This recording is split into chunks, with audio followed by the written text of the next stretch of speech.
Hai teman-teman, selamat datang di channel artikel YouTube. Channel pertama cerita Kenshin. Kali ini admin upload lagi ya. Makasih. Kisah pemuda kaya, anak bos besar, pemilik 73 perusahaan, yang menjadi cleaning service. Episode 296. Kenshin, yang berada di rumahnya Kaori, lagi makan pagi di situ. Dirinya tak menyadari, jika sedang menjadi pembicaraan, pada sebagian karyawan, yang bekerja di perusahaan, termasuk pula staf kantor pusat, yang tak sengaja membaca berita, tentang security, yang menganiaya tuan muda. Staf itu pun segera, menelpon rekan kerjanya, untuk menanyakan kebenaran, akan kejadian tersebut, dan pagi-pagi ini, handphone seorang pegawai, yang punya jabatan tinggi di kantor pusat, terdengar berdering. Seorang yang menelpon itu berkata, "Halo Pak Michael, maaf ini saya ganggu waktunya. Ini saya mau bertanya, karena baru saja ini, membaca berita di WhatsApp, dari grup kantor kita, katanya semalam tuan muda, dianiaya oleh security. Apa benar itu beritanya?" Pak Michael, yang mendengar hal tersebut, tentu jadi kaget seketika. Bukannya menjawab, beliau malah bertanya balik, "Lo Pak David ini dapat info dari mana? Kalau tuan muda dianiaya security. Security mana itu? Kok berani sekali?" Pak David lantas menyahut, "Coba Pak Michael ini, buka grup kantor. Di situ lagi banyak yang membicarakan kejadian ini." Mendengar hal itu, Pak Michael pun segera melihat handphonenya, dibuka grup WhatsApp-nya. Setelah disimak-simak, dibaca-baca, kemudian bertanya-tanya antar sesama rekan kerja, dan saling bicara di antara mereka, Pak Michael pun mendapat kejelasan. Berita itu ternyata datangnya dari seorang perempuan, salah satu pegawai kantor, yang kerja di perusahaan, yang kemarin mengalami masalah. Pak Michael pun merasa yakin berita itu benar adanya. Tak menunggu lama, Pak Michael segera langsung menelpon bos besar, untuk menanyakan keadaan Kenshin, bos besar yang di rumahnya. Menerima telepon itu, Pak Michael pun menyapa, "Halo bos, selamat pagi. Gimana bos keadaan tuan muda?" Bos besar pun menjawabnya, "Baik-baik saja. Tumben kamu ini telepon pagi-pagi, menanyakan Kenshin pula. Emangnya ada apa?" Karena hal itu, bos besar malah bertanya. Pak Michael menjawabnya, "Oh ini bos, bukannya tuan muda kemarin malam berkelahi dengan orang, pakai dikeroyok security. Kurang ajar sekali mereka. Ini teman-teman kantor, banyak sekali yang bertanya, apa tuan muda sekarang gak kenapa-napa bos?" Mendengar hal itu, bos besar pun terkaget. Lantas beliau pun bicara, "Apa Michael kamu bilang barusan? Kenshin berkelahi dengan siapa itu? Saya baru tahu ini. Lagian Kenshin semalam juga nggak pulang, menginap di temannya. Ini kamu dapat informasi dari mana?" Pak Michael pun menyahutnya, "Lo berarti bos sendiri baru tahu tentang kejadian ini? Waduh gawat ini bos. Kalau gitu saya akan keluar mencari tuan muda." Bos besar pun membalasnya, "Ini Michael, saya mau tanya, yang kamu bicarakan ini informasinya dari mana? Itu benar atau sekedar berita angin?" Pak Michael menjawabnya, "Itu memang benar bos, dan bisa dipertanggungjawabkan." Mendengar hal itu, bos besar pun berkata, "Oh ini Michael, kamu tunggu saja, jangan dicari dulu. Saya akan telepon temannya." Saat itu, memang nomornya Kenshin semalam sengaja tidak diaktifkan.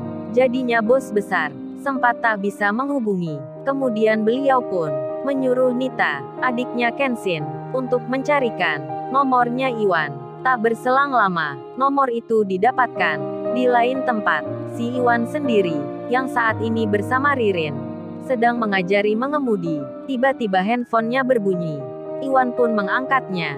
Kemudian terdengar suara, "Halo Wan, selamat pagi. Ini ayahnya Kenshin." "Oh ya, apa Kenshin di situ? Saya mau bicara." Si Iwan pun terkaget rasanya. Orang penting menelpon dirinya. Iwan pun lalu menjawabnya, "Oh ini Pak, maaf Kenshin sekarang nggak bersama saya. Tapi tadi dia bilang di rumahnya Mbak Kaori." Mendengar hal itu, lalu bos besar berkata, "Oh ya Wan, saya mau tanya. Ini baru dapat kabar. Katanya semalam Kenshin berkelahi, pakai dikeroyok security. Apa benar itu?" Karena bos besar yang bicara, si Iwan pun tak bisa menutupi Apalagi pakai berbohong. Iwan pun menjelaskan. Dengan apa adanya. Si Iwan berkata, oh itu benar Pak, Kenshin memang berkelahi dengan seorang pengusaha, dan security-nya pun ikut mengeroyoknya. Saya pun sempat ingin membalasnya. Tapi Kenshin gak membolehkan. Ketika mendengar Iwan bicara seperti itu, Ririn pun jadi terkejut. Rasa khawatirnya meninggi. Ia bertanya-tanya sendiri. Benaknya berbisik tentang Kenshin saat ini. Gimana kondisinya? Sedang apa dirinya? Namun Ririn waktu itu, ia masih menahan diri. Tak bicara dulu dengan Iwan. Kemudian Iwan ditanya oleh bos besar. Oh ya Iwan, apa kamu tahu tentang masalahnya itu? Kejadiannya gimana? Sampai Kenshin tak pulang. Mendengar tanya tersebut, si Iwan pun menjelaskan. Oh itu Pak, kata Kenshin kemarin malam. Dia nggak pulang ke rumah. Karena ada luka lebam sedikit di pipinya. Kenshin berpikir nanti bapak bertanya. Dan mengetahui hal sebenarnya. Jadi Kenshin pun memilih tidur di tempat kos saja Pak. Tapi sekarang dia sudah baikan. Nah untuk masalahnya Pak, kenapa terjadi seperti itu? Kenshin bercerita, karena usaha restoran temannya Kenshin Pak, yang diremehin orang itu.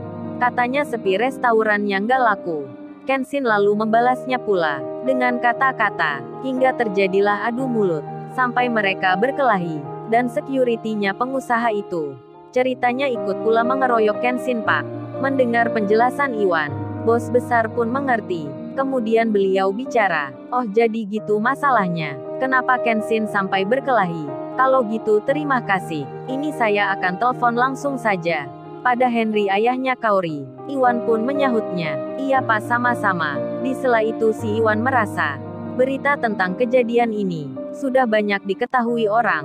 Iwan yang berpikir sejenak, langsung saja ditanya Ririn tentang hal yang baru saja didengarnya. Si Iwan pun menjelaskan. Lalu kemudian, di rumahnya Kaori sendiri, Pak Henry yang bersama istrinya sedang makan pagi, menikmati liburan kerja. Handphonenya di atas meja. Tiba-tiba berdering. Pak Henry melihatnya. Bos besar sedang menelpon. Dan segera saja, langsung diangkatnya. Bos besar pun menyapa. Halo, selamat pagi Henry. Pak Henry menjawabnya. Halo bos. Selamat pagi bos. Iya bos, ada apa ya? Apa hari ini ada pekerjaan darurat? Kalau ada saya siap masuk kerja bos.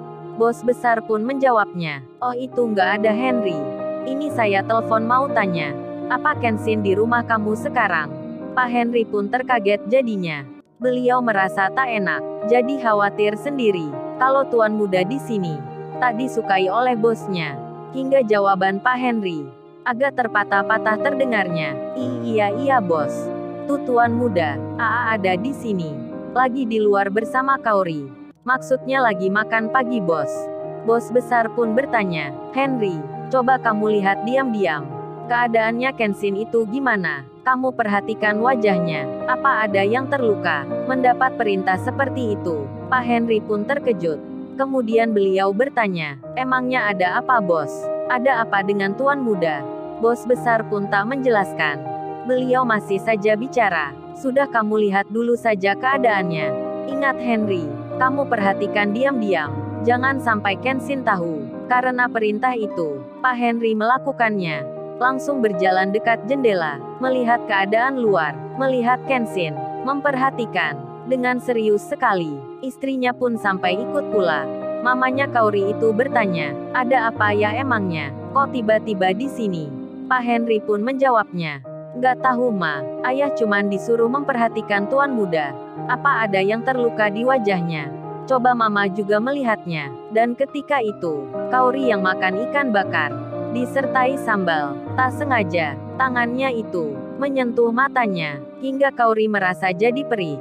Kenshin yang melihatnya, ia pun berdiri mendekati, kemudian bilang ke Kaori, sini Kaori aku tiup ya. Di saat itu, mama dan ayahnya Kaori melihatnya. Mamanya sampai berkata, papa lihat itu Pak Kenshin kok menghampiri Kaori. Aduh Pak, mama nggak melihatnya.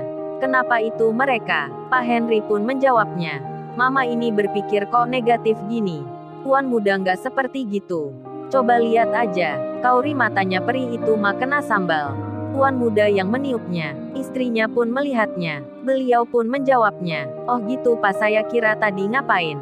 Maafin Mama. Di lain tempat, bos besar sendiri kini telah bicara dengan Pak Michael lagi. Oh ya Michael, kamu ntar cari tahu siapa orang yang berkelahi dengan Kenshin, serta security-nya pula. Tapi jangan pakai kekerasan. Kamu selidiki dulu. Mereka itu siapa? Latar belakangnya seperti apa? Kok bisa menyombongkan diri? Pamer usaha ke Kenshin? Pak Michael pun menjawab, siap bos, saya akan laksanakan. Kemudian beliau bertanya, terus Tuan Muda, sekarang ada di mana bos? Bos besar menjawabnya, oh itu Michael, Kenshin sekarang ada di rumahnya Henry, menemui putrinya. Pak Michael pun mengerti. Setelah pembicaraan itu selesai, beliau pun menelpon Pak Henry.